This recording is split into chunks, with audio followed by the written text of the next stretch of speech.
Hey everybody, it's Bust with Battles with Bust number 342, and today we're going to be doing battle with Gnar Nora. And so, over the past few videos, we've really kind of driven home the best of three lineup with the Mastering Runeterra event a couple of days ago, and then Riot's Runeterra Open coming up here this upcoming weekend. We've really been hammering in on that best of three.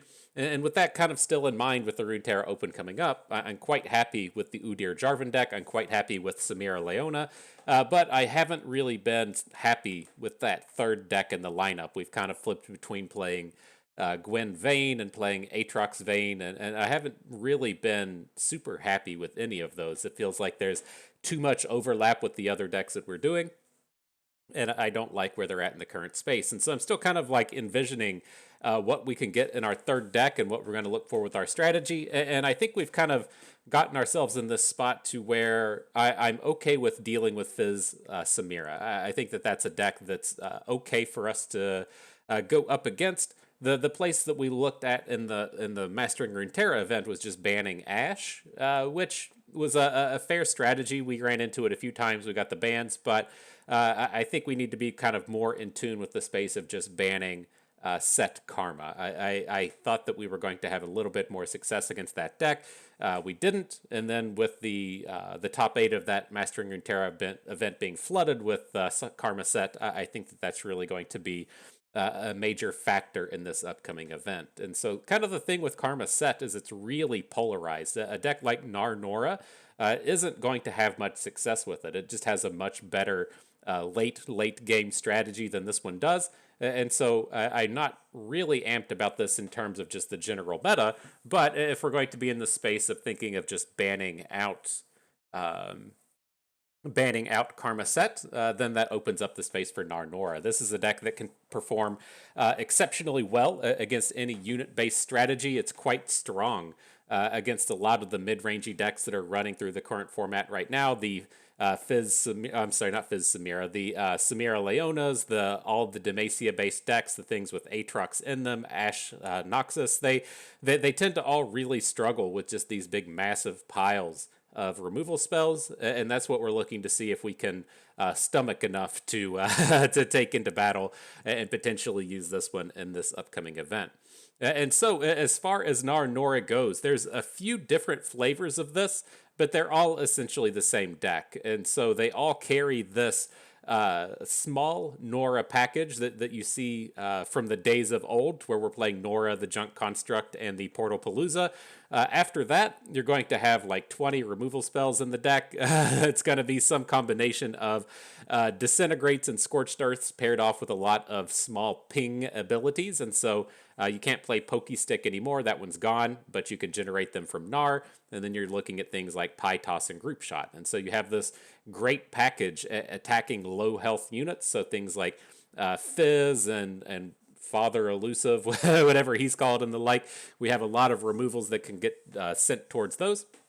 And then we have the Disintegrates and Scorched Earth to clean up the bigger units.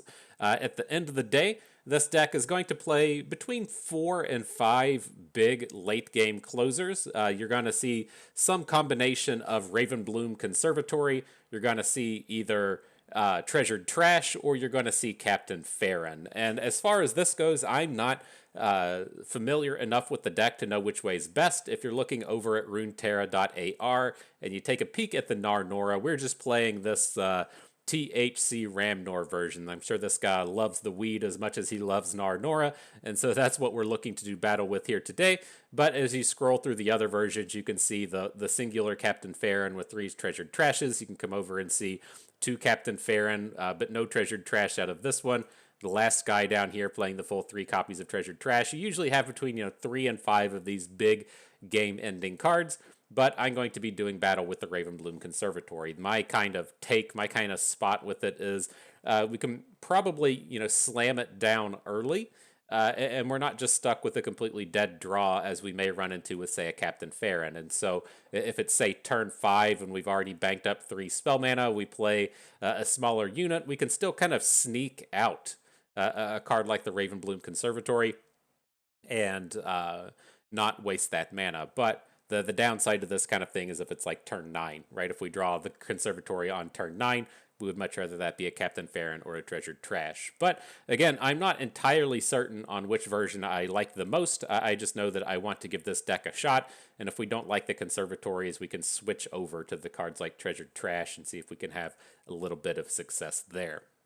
And so, that's the deck. That's what we're doing battle with today. We are on the alternate account this week. Need to get this one leveled up to Masters. Need to clear out some of that reward path for the Dragonmancer event. And so we'll be doing a little bit of back and forth between the accounts in the upcoming weeks.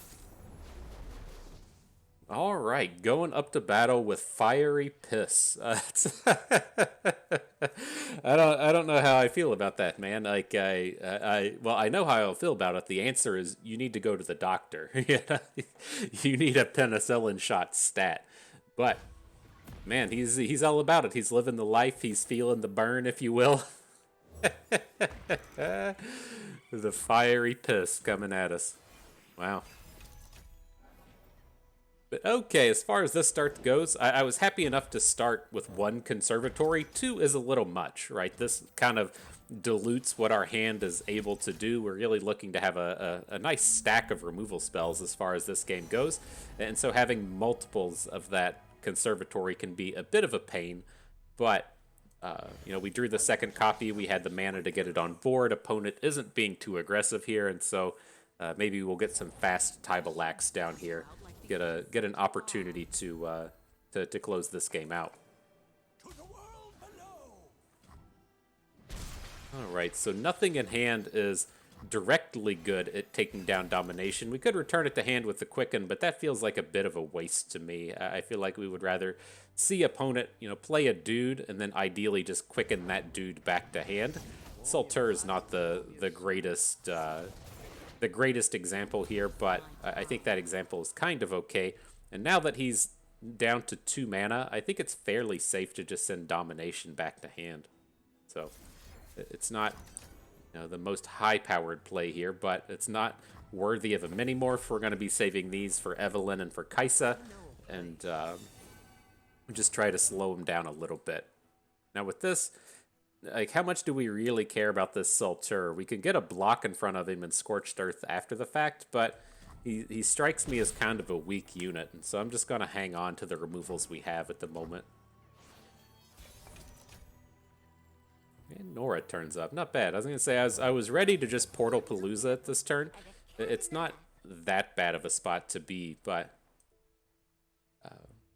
Nora at least lets us come in for an attack. He might set us up with something that lets us get some removal spells going, get him to spend some mana and clear out some board before we just have to burn the portal. You will speak when I allow. Impress me. All right, let's drop it. Broadmane turns up. Cool. Didn't immediately spike any units. Not that big of a deal. We're not really trying to play a big aggressive game here. And he did hit regenerate on the Solter. I was kind of seeing if we, or on the domination, it's kind of seeing if we wanted to drop a group shot in, but not really amped about that. Opponent hits Spell Shield on Kaisa. That's a bit annoying. Gonna have to go ahead and just start chaining through some burn spells here, I believe. The other we do have the option to just mini-morph her, but I think I'm a little bit more interested in playing Scorched Earth. We're gonna have to soak through 1 million mana this turn anyways, and so. Oh. Would we rather just say play towards Broadmane? Maybe that's the way to go about it.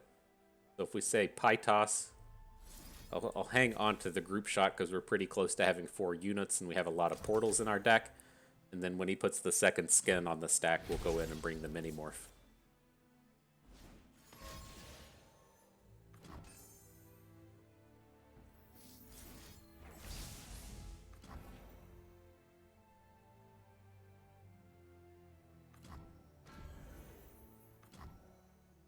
Again, we'll take a bit of damage this round, but it's not a ton. He shouldn't have any ways to really go over the top of us here. And now that we're going to start getting Broadmane on the board, we'll have a lot of ways to take these units down easier. All the young witches. Dang.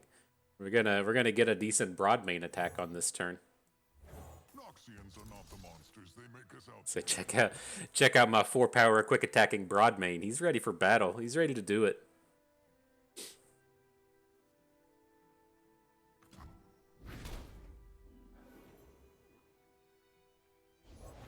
I should stamp you out like the insect you are. Greater in unity. All right, then we'll leave Nora down here by herself. She's a pretty juicy hate spike target, so we won't put any additional attack onto her.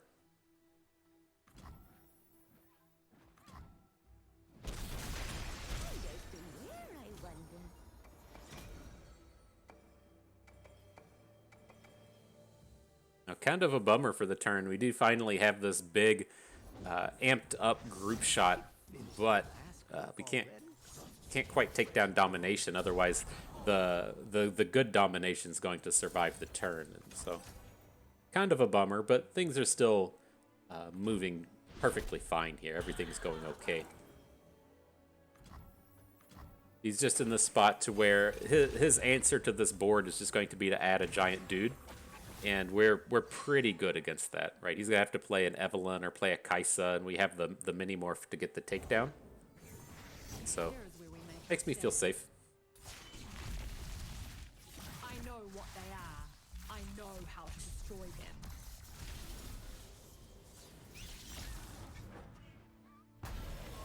All right, and then I do want to mini morph Kai'Sa before he plays the second skin. Is that how that works? Right, as you saw with the previous one, he second skinned the Salter, and so she gets to pick up Overwhelm. If we do it beforehand, we get to kind of stop this. I don't think you can play second. You can play second skin with Kai'Sa on the board. Okay, we'll just leave it as it is.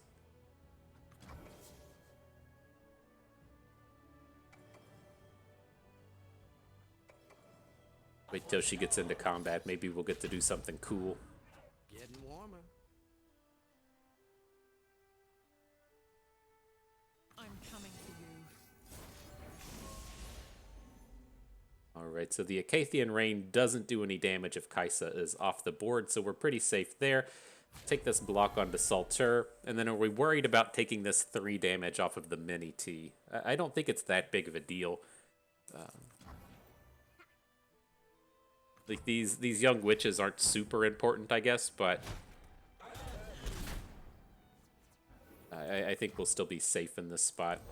And then it lets us play Tybalak next turn, and then not worry about dying, since we can quick attack Tybalak off of the young witch. Just to get an all-around powerful attack there.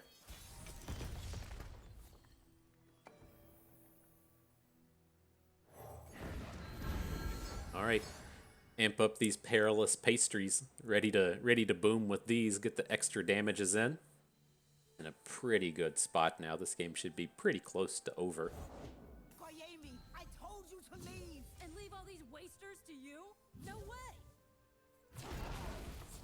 But same deal as last time. You know, his main focus is going to be Tybalak. His next one is going to be Nora, and so we can hopefully just push the damage. Or if he's going to have a removal, it's going to have to go to either a lower damage Nora or a higher damage unit that we don't care about. If this perilous pastry pulls out a rite of negation, can't feel good if that's the way you're living. Can't feel good. All right, are we gonna get popped with something big next turn? Is he gonna have the third Kai'Sa? Guess we definitely have to worry about a thing or two here.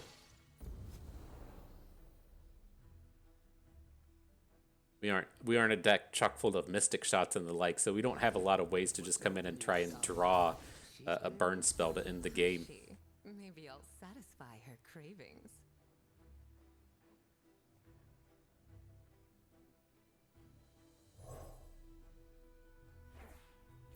Ionia misconstrues our noble intentions. All right, I feel better now. Getting the damage onto Evelynn means that we can Scorched Earth her in the middle of combat. If he does have a second Rite of Negation, we can look to drop the signposts on it I think we should be pretty safe here. It just feels too slow. You can put the Disintegrate down and then follow up with the Broadmane, but the opponent's board being full, she's just going to be sitting there with the Disintegrate on her, and it's not going to do anything. And so I think we have to kind of switch around and look towards that Scorched Earth angle there. But GG. And on to the next one. And so yeah, I will say, man, the past few videos, I feel like my salt level has gotten a little higher than usual. It's just some frustrating things. It's like I feel like I've had a pretty good run here at the beginning of the new season. We hit Masters pretty quickly and pretty easily. And I felt like I was in a pretty good spot going into those events, and it was just like going 2-2 in a Rumble, 2-2 in a Rumble, and then 2-2 in the Mastering Runeterra Open. It's a bit of a bummer, and it kind of wears on you when I don't have the expectations so high that I just planned on winning all of those things, but I felt like I was in a good spot mentally and with our decks that we were in a place to where we could probably do a little bit better than 50-50 across the board. And that didn't really come together. But it's like as I kind of step away from those events, and as we're at this is video like 342, and so it's about a year in of joining the competitive scene at Runeterra. The places that we've grown are immense.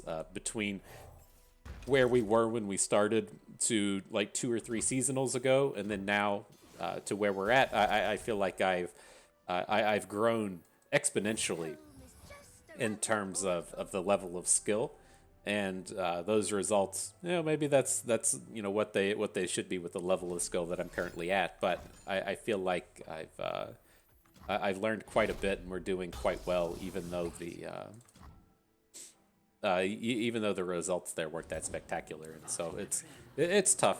Everyone wants to go into these events and just win them all, and it's tough to kind of step back and just look at the bigger picture and say, hey man, you're doing okay. You're doing all right out there. Things aren't really going that bad, but you're shooting for the stars and falling a little short. That kind of wears off on anyone a little bit. But I must say I'm quite happy with the advances that we've made in terms of improving over the course of the past year. It's different. It's like such a different skill set between playing limited formats and playing constructed formats. Constructed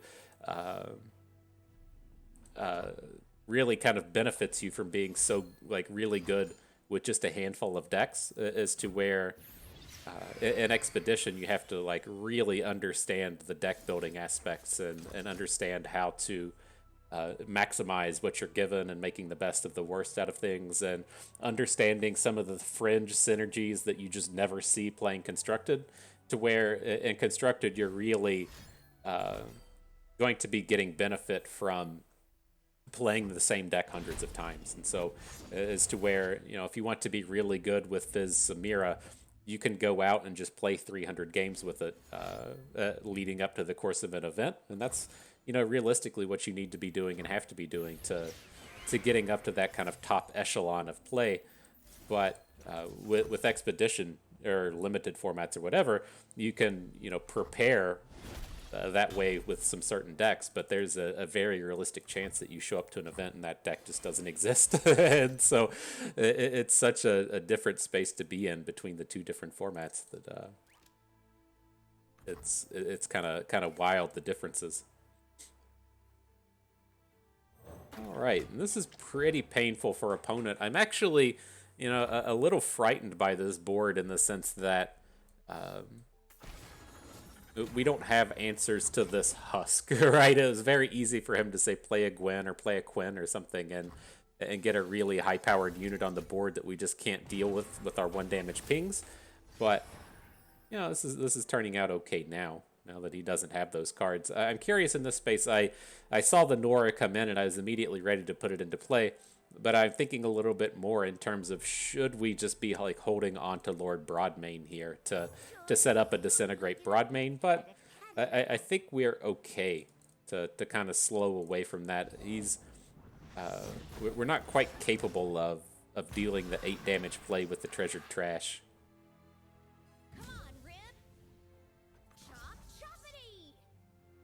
Okay, and this isn't a particularly scary Eternal Dancers, right? He's lost he's lost one unit. He's lost that 3-1, the 3-1 fearsome, and so it's not like he's bringing Gwen's back with this thing. We do have to worry about it since it has tough, right? And we're going to need to figure out a way to take this unit down. But the summons out of it aren't that compelling. Ooh, so many Eternal Dancers.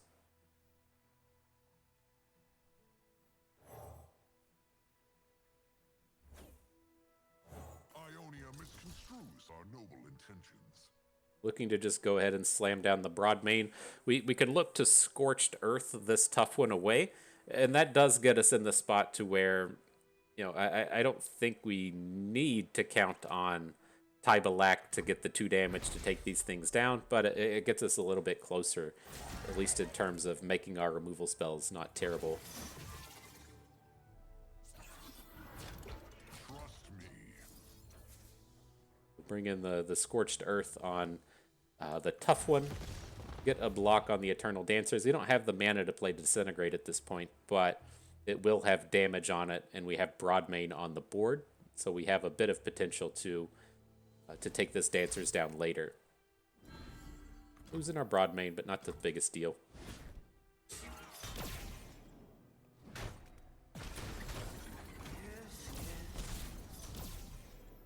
We got lots of portals ready to come back and give us some surprise blockers out here. So I think that's okay.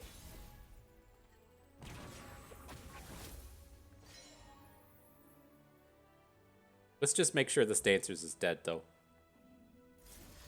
I don't want to be in a spot to where you know, we're just dropping units that we don't necessarily need, and then opponents like, LOL, it's a Cataclysm, and Cataclysm brings back the Dancers, and the Dancers brings back another unit. Like, I'm not dealing with that. And so let's just go ahead and get that guy off of the board, and we can play it a little bit slower here. Yeah, Foyer is fine.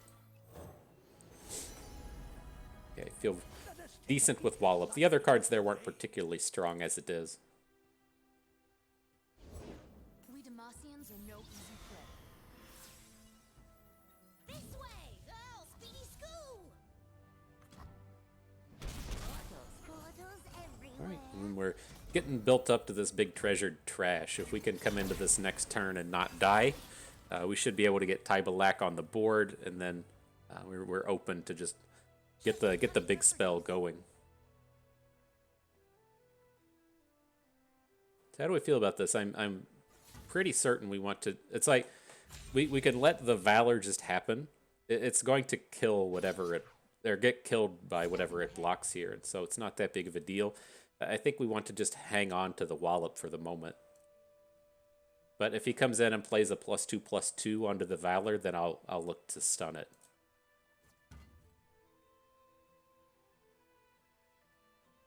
Still heart, steady aim. Persistence is key. Okay, that wasn't so bad. And then do we want to go for Tybalak or do we want to go for Gnar? Gnar is always kind of interesting in the sense of generating Pokey Sticks against all these 1 health units. But Tybalak gets us a lot closer to just an Overwhelm kill. I think we're kind of far away from that Overwhelm kill, though. Maybe he's okay. The other downside to him is we only have 6 mana behind. And so if we need to both, say, Signpost a Cataclysm and Wallop something, we don't have the mana for it. Let's just take the safer play here with Gnar. Alright, we do still have a good block onto Quinn with the Squeaker, if that's what it comes down to. So if he attacks with everybody, we should have a decent shot to get a big prevent here.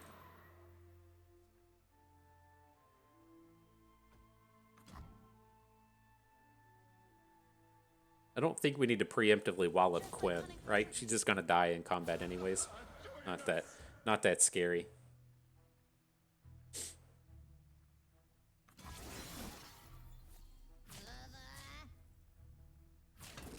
So we're only taking 4 in this space. That's pretty good.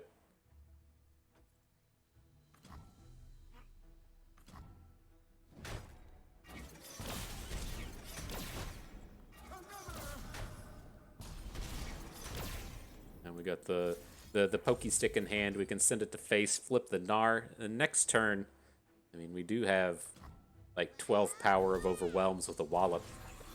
Holy shit. We got all kinds of guys. The Brash Buccaneer coming in and summoning. What did he summon? Oh, that's a plunder. We just hit 3 portals and that happened to. I thought we plundered the Buccaneer into a Shark Chariot, but the costs there aren't right. Okay. Well, I'm definitely more amped about this Tybalak now that we got all these extra dudes on the board.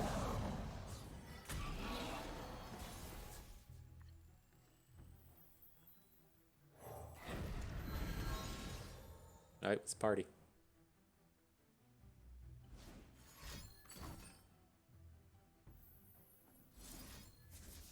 I had bigger hopes for this Brash Buccaneer as well. Maybe there's still a place for him, but as you looked at cards throughout time like Mirai Warden that were just so easily like auto includes in every deck across the format, having this unit turn up like the Brash Buccaneer makes you just kind of be like, oh yeah, that's just going to be Mirai Warden number 2.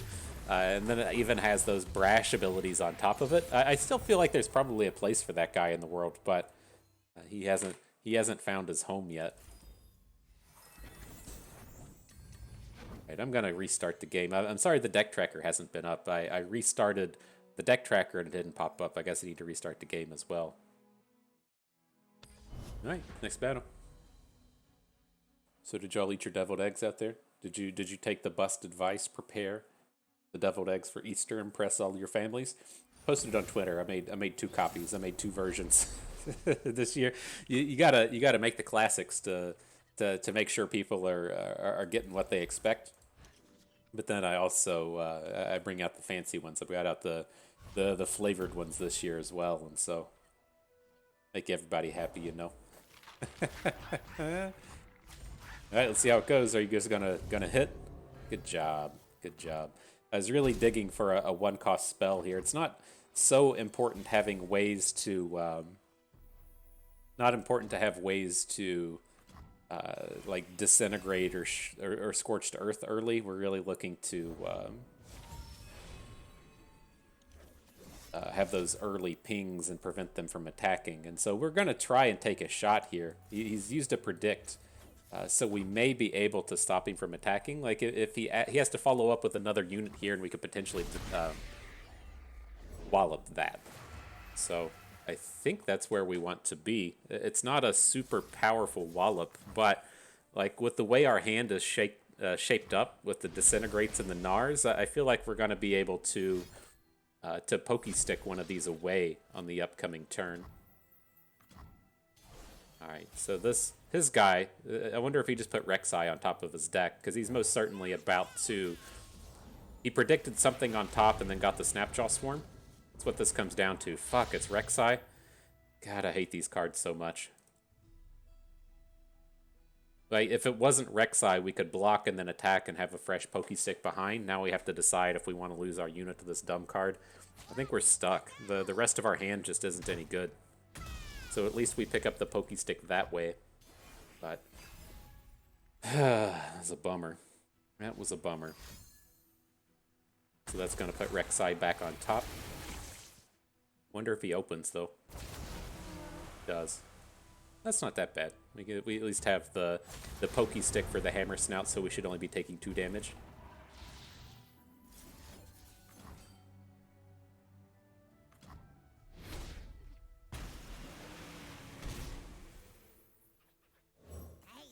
Dumb cards, am I right? I'm right. It's okay to say it. It's okay to say, Bust, you're right, as usual. you gotta add the as usuals in there with it. Right, so I'm gonna go ahead and just open. I want to pick up the Pokey Sticks, and if he's gonna be playing dumb card, I want to be getting out in front of that. And so he's done all of his Rek'Sai stuff. That's fine. I'm fine to just, well, we don't even have to immediately do this, right? We can say I want another Pokey Stick, so let's kill this unit in the back line. Gnar's gonna die. We'll get a fresh Pokey Stick in hand. Then we're ready on next turn as well. We've got this mini morph ready to pop on the onto the Rek'Sai, so I think we should be in pretty okay shape here.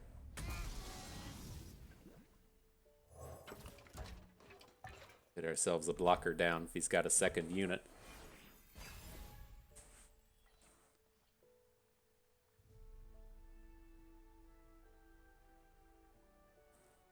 So this is kind of an interesting spot. So say he plays Rek'Sai, we have the opportunity to keep her from attacking. We can say Pie Toss Disintegrate and get her off of the board. But then we're in a bit of a bind if he's got a second one. I think we're just going to go ahead and pass here. Let him take the flip. He gets to put all the units in hand. That kind of sucks, but I don't really want to risk this second Rek'Sai coming in. Maybe that was just terrible. That was just terrible, right?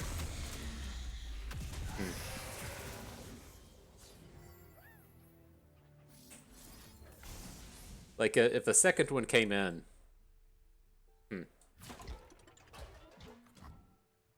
Interesting. I'm not entirely certain how I feel about that anymore. Because he gets to refill with so many units, right? Oh boy. Oh boy. That was a disaster. Oh, we're just dead. Wow. Wow. Okay.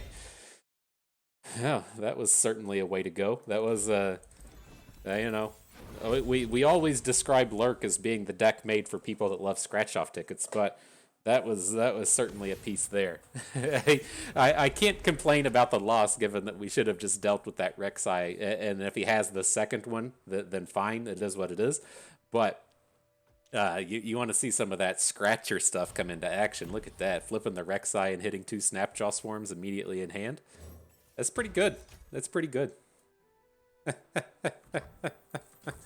It's like you can't even get mad at that, you know? It's like when Baxter eats the entire wheel of cheese and Anchorman, you know? Not even mad. Actually just kind of impressed.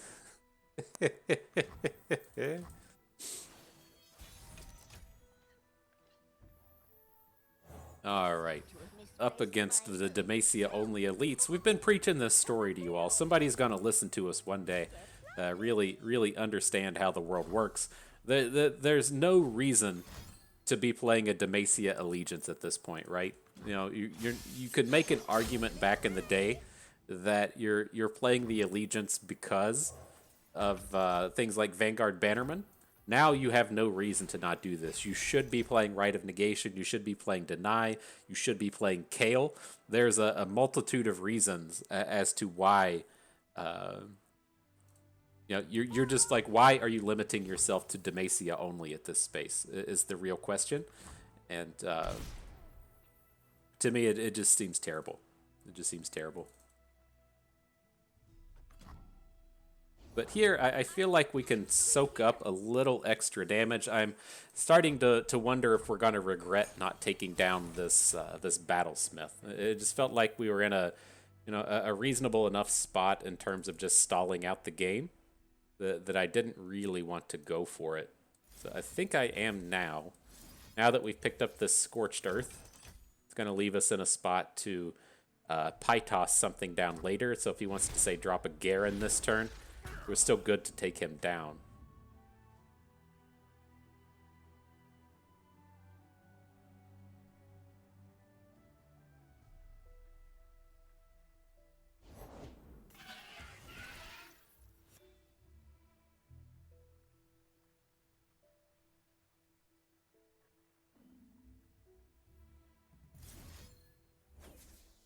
Okay. We're pretty much going to be on a Tybalak plan, right? And so I think it's safe enough to just go ahead and burn down the single unit. He's going to want to either play Garen, or for him, he's going to ideally have Jarvan for this turn. But neither of them gets him particularly close to lethal. And it does let us start to build up to these Tybalaks. We got to get those on board at some point here. Interested in Treasured Trash, though. This is a big one for next turn. So if we can drop Broadmane and Scorched Earth this turn, and then Treasured Trash for 9 cards, I guess 8 cards next turn, that might get us somewhere big.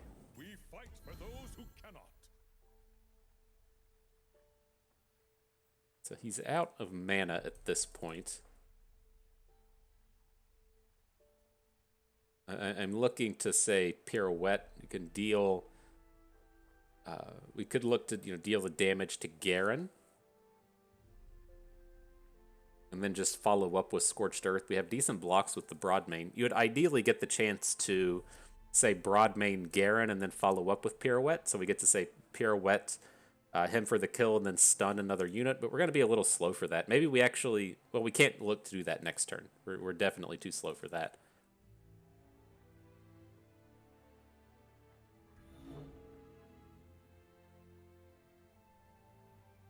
But it's like, do we even care about leaving him on the board?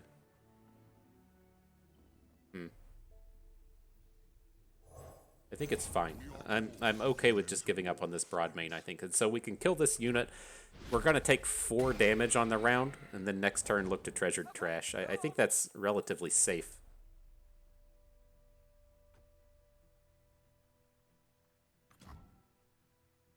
Atom boy. Trust me.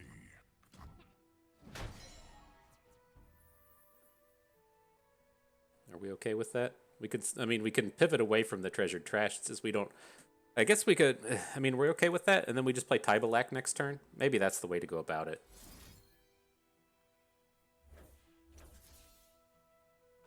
Maybe that's the way.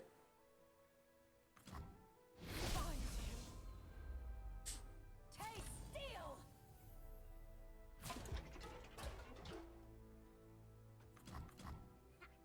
That's our second portal as well, right? No, just one? Oh, we might have slopped that up, but it's felt like we had the time to make our way through that and still be treasured trashing on this upcoming turn. Like, these attacks weren't that scary, was kind of the thing.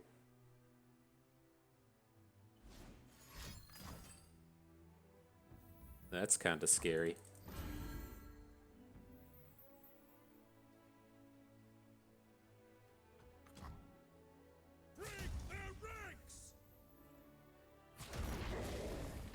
That's not good. Listen. So we're gonna have to pick up a stun or something here. It'd feel much better if this Scorched Earth was a Disintegrate, but he's probably just gonna open kill us now.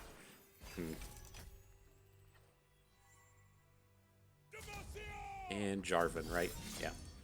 Okay, that's tough. Like,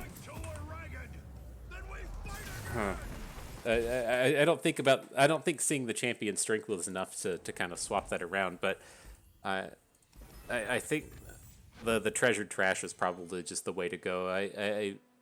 It's tough for me with like my limited experience with this deck, knowing when it's okay to just kind of like throw away the Lord Broadmain. We didn't even have to really throw him away at that point, but I think we probably could have found like just used like a Pirouette Scorched Earth on that turn, taken the 3-bank into the next turn, and then gone for the treasured trash, and been in a relatively safe space. That's tough. So with this, I'm gonna dig for our cheap plays again. We'll hang on to that single conservatory. Man, we're so good at this. maybe I gotta just start mulliganing away these conservatories so we stop drawing so many so early. It's like 1 is okay. It's 2 is, it's not a disaster. It's just not what you're really looking for.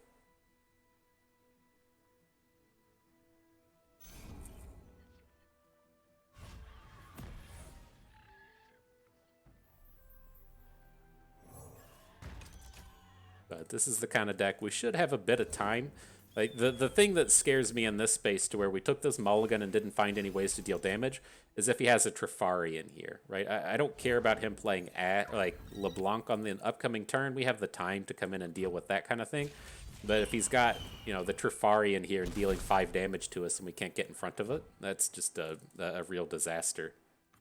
So I'm going to bank through this turn. I'm not entirely interested in this other landmark. Might as well play it now, though. Just absolute nothing to do. The best lies are beautiful. Bummer. Something. Anything. Conchologist? Alright, I guess you qualify. you qualify as something and or anything. We gotta pick up the Bandle Tellstones here. We can use it to Electro Harpoon.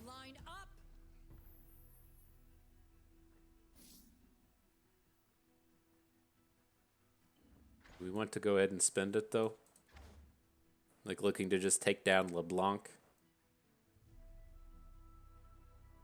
I think I'm okay to get rid of some of this stuff. We can start discarding Scorched Earths.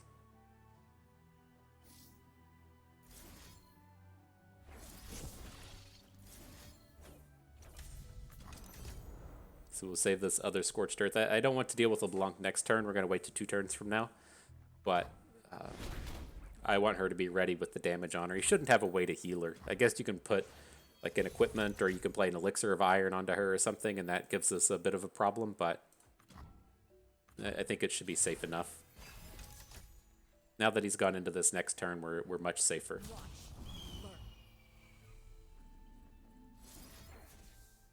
And then don't think we need to stun the Assessor. I think we can just stop here. We could have blocked it, I guess.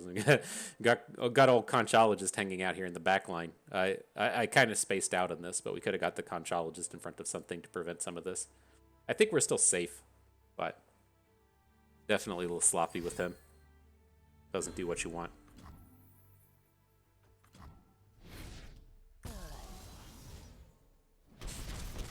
So that's an interesting spot. If you're not familiar with how that interaction works, combat tricks don't raise your health, and so you can play the combat trick. You can now have your LeBlanc at 4 health. As the turn ends, she will heal back up technically, right? She'll be at max health, and so the game will no longer consider her to be damaged. But if you if you're in that spot there, it's to where to where you attack, and then you need to play like a guiding light. That would heal your unit up and cancel the Scorched Earth. Embrace your destiny, child. We are all seeking an end to war, friends. Alright, so we do need to get this... Well, I guess it's not that important to get Ashe off the board. I was thinking in terms of him having a flipped Ashe at this point, and if his Ashe was flipped, we would need to remove her before the combat happens, because we don't want to have our units be unblockable, right? But in this space, we can still come in and get our blocks down. So, I need Pokey Stick. Gonna need a Disintegrate. And then from that point on, we can just put some blocks forward. Persistence is key. Easy does it.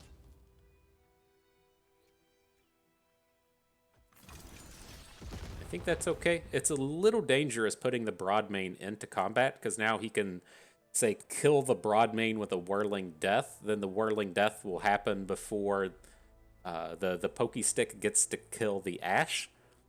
But I don't think these decks typically... I guess they might play a copy of Nox and Tellstones, which would be a way out. But I don't think they typically play a lot of cards that get in the way of this.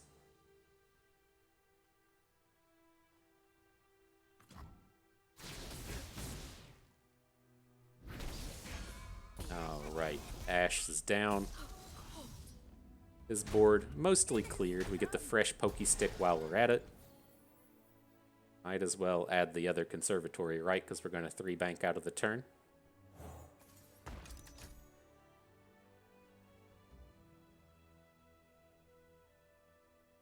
Not super interested in flipping this Gnar. I'm a little more interested in...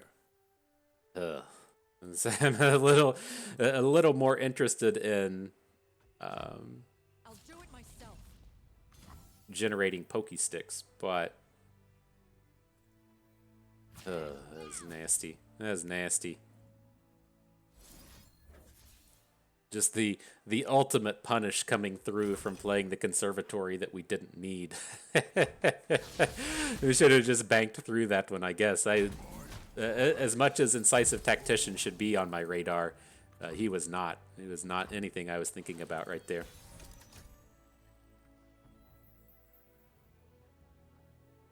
Do we have to worry about any more of those?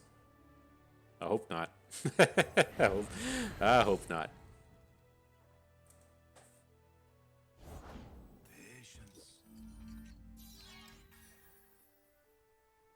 I seem to have misplaced my self.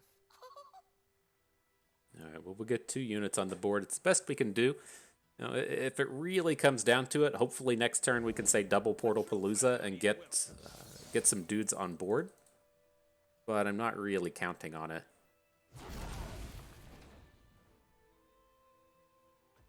We'll come in with this. This is the space to where you would worry about a Fury of the North, but we don't have to worry about... I don't think we have to worry about that. If he just flash freezes our Tybalack, we're okay. And in my opinion, what he just did is a terrible block. You're in this space to where, you know, if he has that bit of width here, if he has that 1 extra unit, he's actually threatening to kill us at this point. But he gave up on his dude, and so he doesn't quite have it there. So that's another bit of a win for us. Can't be.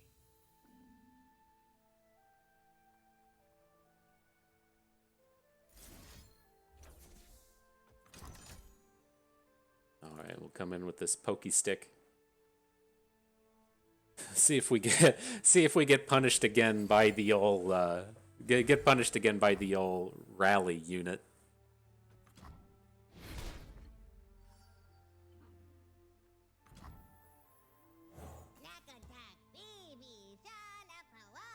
All right, getting pretty big board here now. It is a bit of a bummer. We spent our... Oh, is that the Reckoning? Sure. It is a bit of a bummer that we spent our Pokey stick, right? And then we couldn't quite Pokey stick and get our Gnar back on board, but I think it's okay.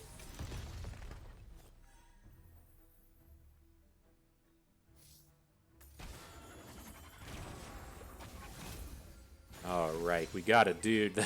That was all we could really ask for in this space. So we got a unit. Now, do we want to get the Broadmane or the Tybalack? And I'm pretty sure we want Broadmane. Just go ahead and get this dude down. Again, we don't want to be in the space to where he's getting wider than us. So we get the takedown on his unit. Should be a safe attack with our guy. If his last card in hand, is like a flash freeze, that feels pretty bad. Another blocker, excellent.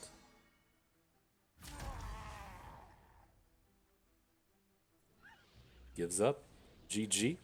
And so yeah, I think we probably would have been able to take that down even if he hadn't blocked with the Ice Veil Archer, but that's the kind of space I'm looking at when I see that board from the other side. Is you're like, okay, my opponent's at 3. Any unit I have can kill and win the game. I don't want to be making, putting damage on the Tybalack. I have to really be focused on just ending, because I'm not going to win if this game drags on. You have to recognize that the Gnar Nora deck is going to be much better at just dragging things out and dragging things along. That you needed to take the chance on that width. And now I know I did. He knew that we had Pokey Stick in hand, and Pokey Stick would kill that Ice Veil Archer. But if you draw an Elixir of Iron or something, that gives you another way to get out of that game. It's very similar to that space to where if your opponent has 6 units on board and they can easily refill back up to 6, you a lot of times don't want to make trades into that because you probably can't refill and they can. It's a very similar space right there. Alright, I'm going to start small-getting away these conservatories, especially against Samira Fizz. We're probably just never going to play either unit in this game, and so go ahead and get rid of it. Keep looking hand, right? Triple Disintegrate with double Pie Toss. That's one way to play the game.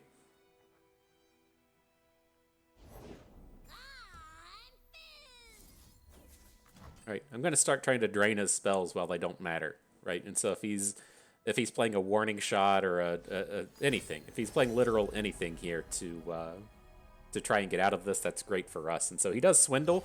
He's probably getting himself a Disintegrate off of that, right?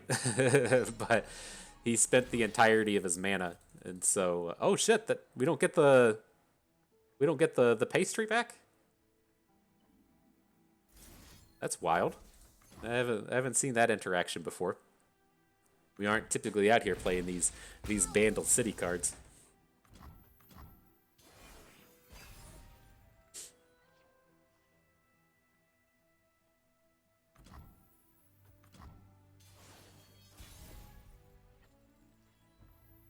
Alright. Keep on passing. Back and forth, back and forth.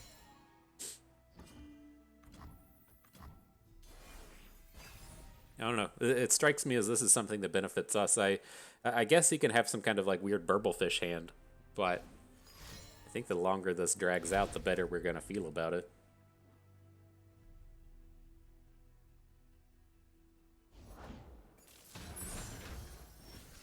Now it is a little awkward. Like Father Fury isn't a particularly high-valued unit, and we only have the one way to deal damage.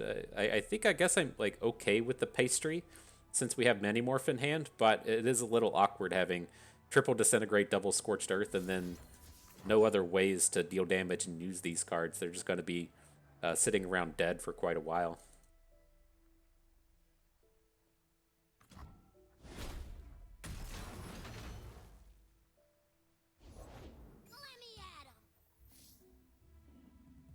Let's just take the damage this turn. This isn't a very scary Fizz, right? Just 2 damage. We'll actually, I think we'll end up taking more damage this round if we mini-morph the Fizz, and so we'll let him just hang out for a bit. Dude gets his stylish shots back, sure. We'll be playing Broadmane next turn. Very weird game.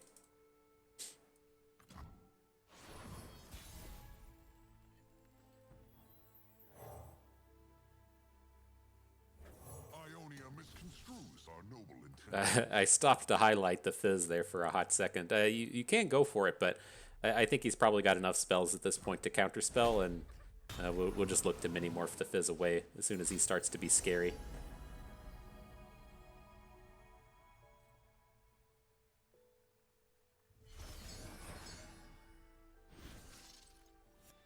Alright, let's see what big dum-dum comes out of this. Oh, he gets a Broadbane of his own. How scary is that? Does he have ways to deal points of damage? Interesting.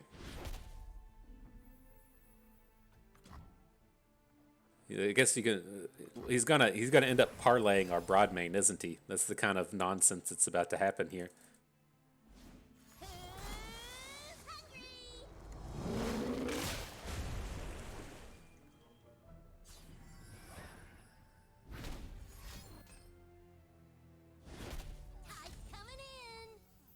Alright, so I want to try and prevent all of his damage this turn. The idea with this is if he doesn't get to deal damage to us this turn, then he's not going to get his stylish shots back. So if we can keep Broadmane out of combat, he shouldn't have any way to punch damage in with Fizz here, right? Or the mini-T, whatever we're calling this thing, since it's... their deck tends to just have, like, combat tricks. Big overwhelms. Don't usually see these guys coming in, the Dandy and the Elegant Edge.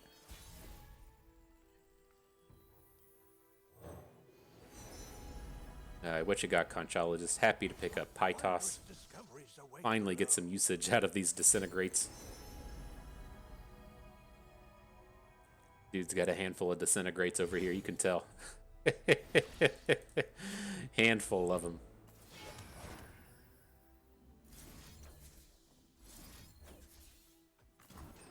Let's get rid of Inferna.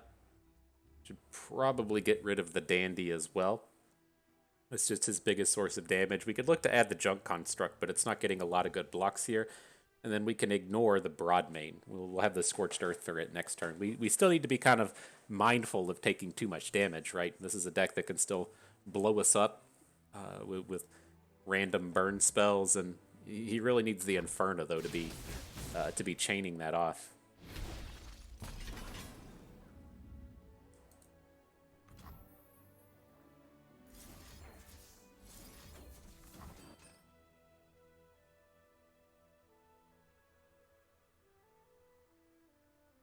Had to check our portal count. Feels like we should have some portals at this point. We don't. We don't. Okay. That was a good hit for him.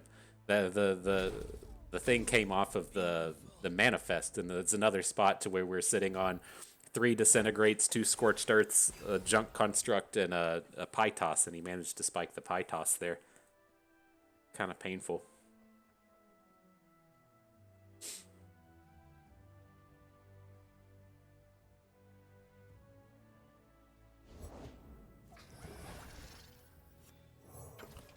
Alright, and then a bunch of dudes we can't do anything about.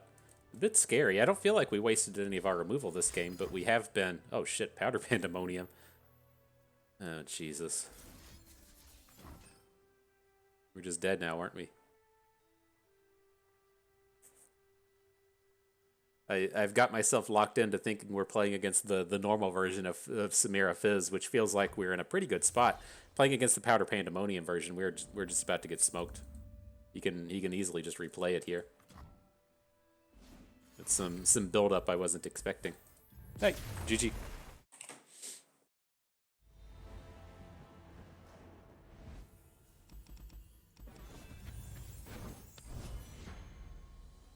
GG.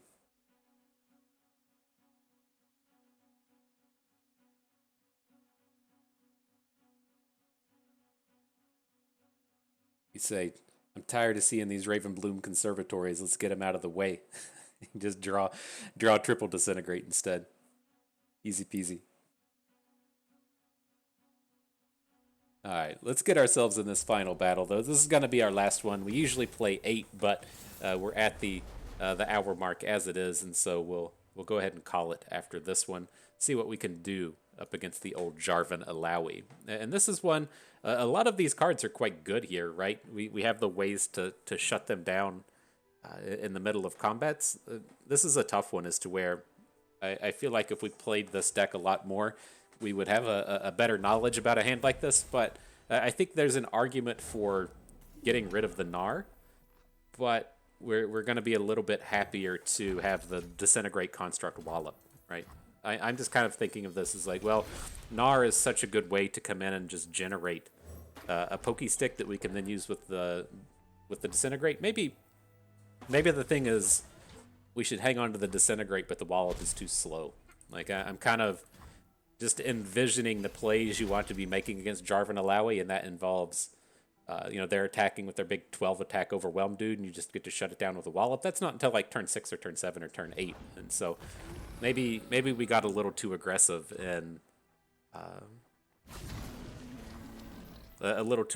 inviting the Wallop to our opener. This is probably going to get a +2/+2, but I'm okay with it. Oh, we just get the Tentacle out of the way. That's surprising. Okay, I'll take it.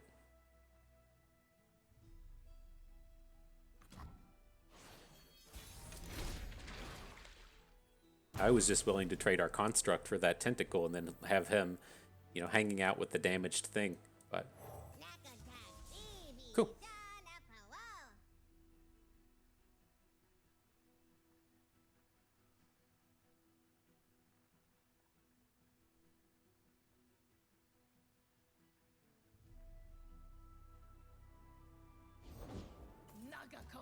Surrounds us. Alright, so this should be safe. We've been using the things like Disintegrate typically just to kill the opposing units with damage spells. It also works with quick attack though. And so I'm going to try and group shot down this Badger Bear as our tool to get it off of the board, but we could be looking to Disintegrate. I just kind of prefer to hang on to Disintegrate since this can kill a much larger unit than this Badger Bear.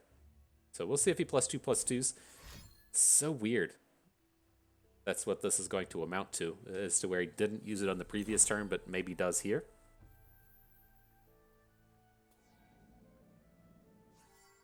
Why don't we get a Pokey stick out of this?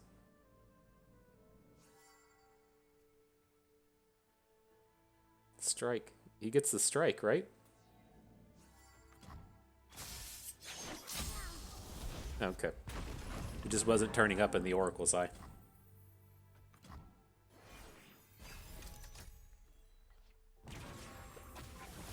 Alright, fresh Gnar. Ooh, can't wait to see what we RNG off the Xenotype researchers. we only got like 4 units in our deck, and so it's got to be something good, right? It's got to be. This is an interesting space. It's not that much damage, but we can say look to just go ahead and Wallop. And that's going to do a handful of things, right? It's going to take the Tentacle to 3 health, which doesn't combat well with our Gnar. and then it's just going to be hanging out with damage on it. And so we have this potential to Scorched Earth it a couple turns from now. I think I'm pretty happy with that. From just broad main. Let's wait and see. I kind of like the idea of just banking up mana going into these next turns. All right, give me that free Pokey stick. I appreciate it.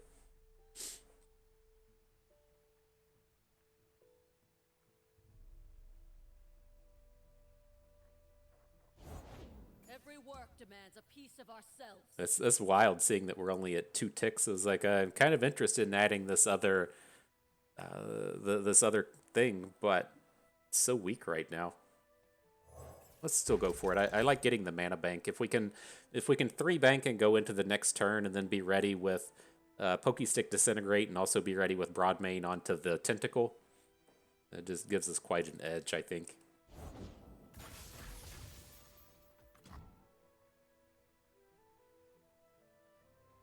It's like none of this is scary. The scary thing he would potentially be doing is dropping Jarvan. Right? Jarvan isn't something I want to see. Alright, fine. What else can you say other than alright, fine?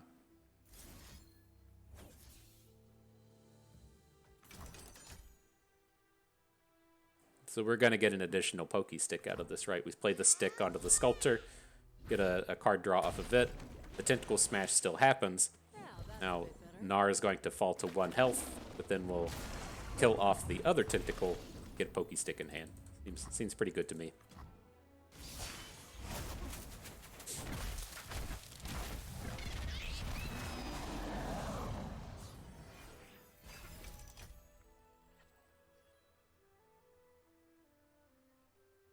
Treasured trash. Where's my hammer?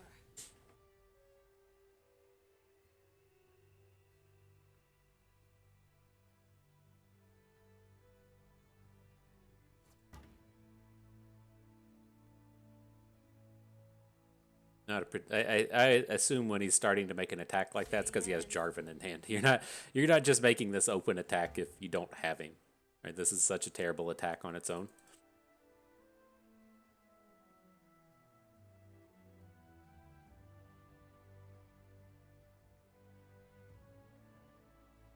Needs a finishing touch. There he is. A slight adjustment. Now that's a bit better. So, I mean, I'm pretty happy to wallop here. I don't want to be losing our Jarvan. And then I think we're just looking to Broadmane, right? As then as we roll into the next turn, we're going to have multiple good attackers in this space. And then 2 turns from now, we're also going to have All seeking an end to war, friends. another Pokey Stick Disintegrate to try and shut down whatever he's doing.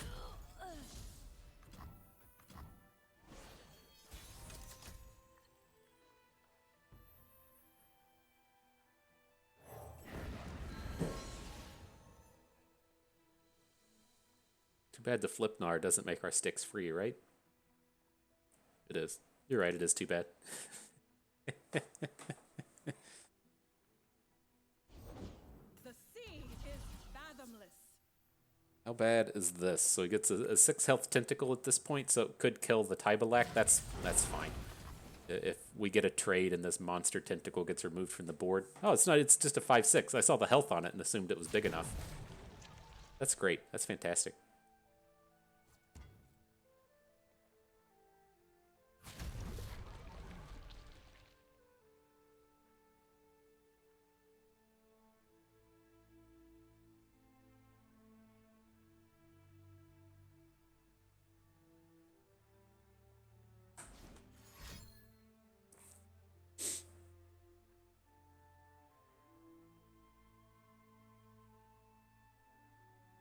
Uh-oh.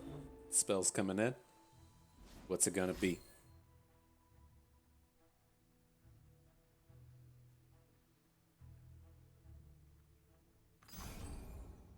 Single combat back onto the Broadmane. mean, it sucks to lose all of our units here. Is this a space to where we're really willing to disintegrate? I mean, I don't think so. But the thing I'm kind of thinking in terms of disintegrate is as we go into the next turn, we want a mid-combat way to remove a unit, which we won't have. But his board sucks so much that if he's going to, say, play an Alawi next turn, then we're going to get to... this just gets us to lethal, right?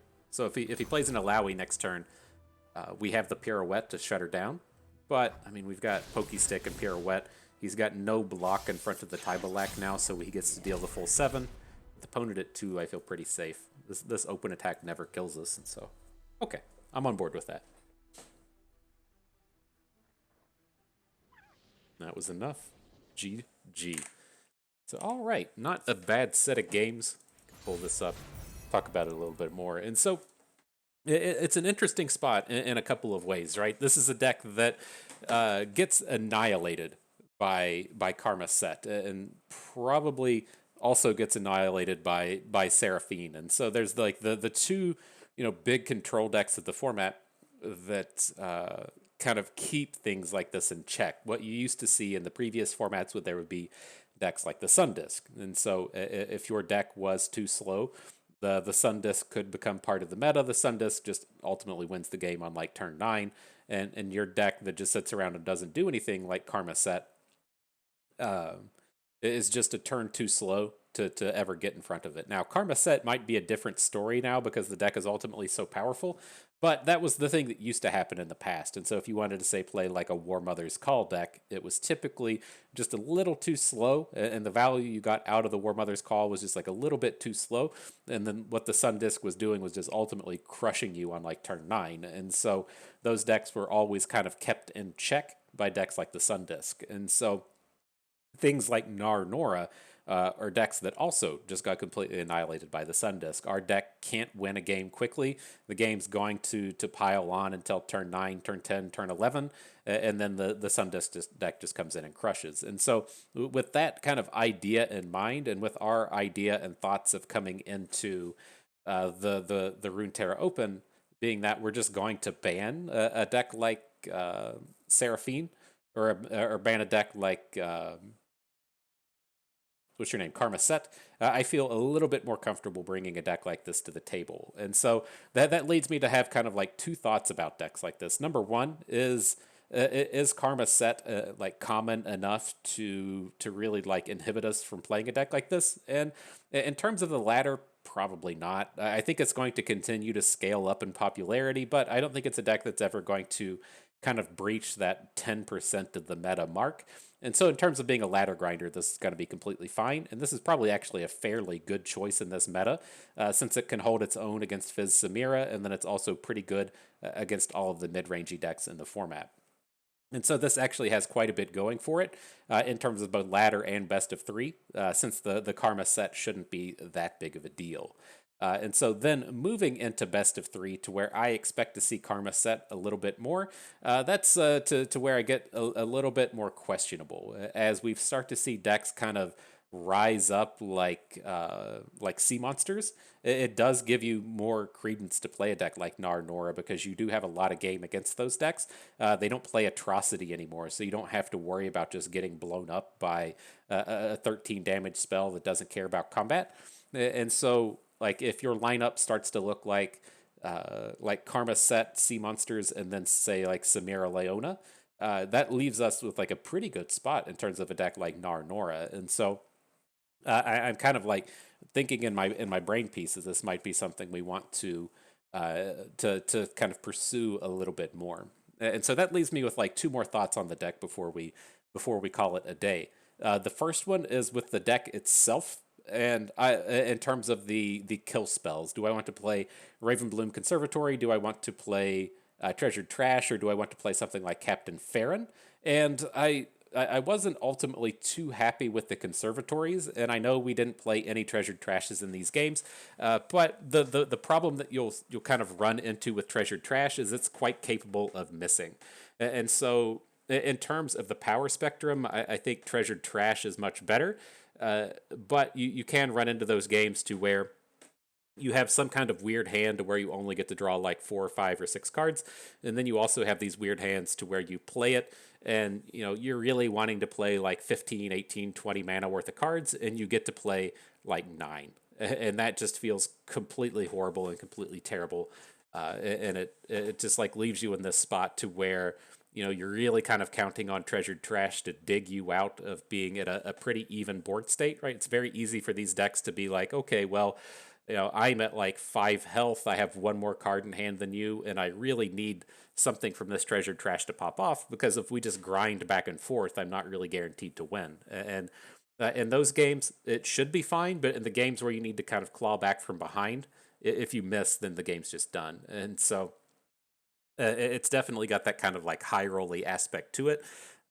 In the sense that the treasured trashes can miss. Now, I'm not certain how much better and or worse it is now than it would have been before the rotation, right? Because I don't know the exact density of the cards in the format, but in the days of old, you're going to have a lot more 2-drops, a lot more 3-drops in your set than you are cards that cost like 7 or 8 or 9, right? As you release a set, you probably have 2 or 3 2-drops, or like across the 2 and 3 mana space. There's probably like 3 or 4 or 5 cards, but up in that 7 and 8 cost space, there's probably just 1. And so just by the distribution of the card values, you should be hitting stuff that's much cheaper. And then as that compounds across like 3 and 4 sets, then where in one set you have 4 and 5 cards that cost 2 or 3, and then the 1 expensive one. If you go through a set to where you just don't pick up an expensive one or something, then you're really getting away from that kind of 80%, 20% split. And so I think that in the older format, it should have been more likely to hit something on the cheaper end of the spectrum. It might be different now. I don't know. Some math nerd would have to tell me, but that strikes me as something that could be a potential issue. The last thing with this deck, though, is in large parts, these decks are all just designed around Nora, right? You're playing Nora, you're playing like Nora, Conchologist, Portalpalooza, and Junk Construct. Then you're just playing all the removal spells that you can find. And the question to me starts to become, is this the best way that you can take advantage of Nora? And should we be playing something like Nora Vagar? As Nora Vagar gets access to the Darkness Suite, has a lot of extra burn spells to it. Shadow Isles brings a lot of things to the table like Quietus, so you can take down equipment. It brings stuff to the table like lifesteal cards. And so having access to the 4/5 Darkness generator that has lifesteal is kind of interesting. And then you also have Vagar that can just send darknesses to the face, and so you don't necessarily have to be winning inside of combat. And so I think in my head that the darkness engine should probably just be better than what we're doing here, but I honestly don't play darkness, and so I'm not familiar with what got rotated, if anything. And so I've seen some kind of inkling that people are playing Nora Vagar Senna, and then I'm pretty certain that that's still a thing that's running around, and so some amount of the deck should still be here. But honestly, if cards from Darkness got rotated, I would be the last person to ask. I know that I haven't really been seeing Darkness on the ladder, but it strikes me as something that if it's around, it should probably be good. And so, good stuff. I had fun with that. I hope you did too, because that is going to do it for us today. And so I hope everyone enjoyed the video. Hope you maybe learned a thing or two along the way, and you had a good time watching. So this is Bust, and we thank you for being here.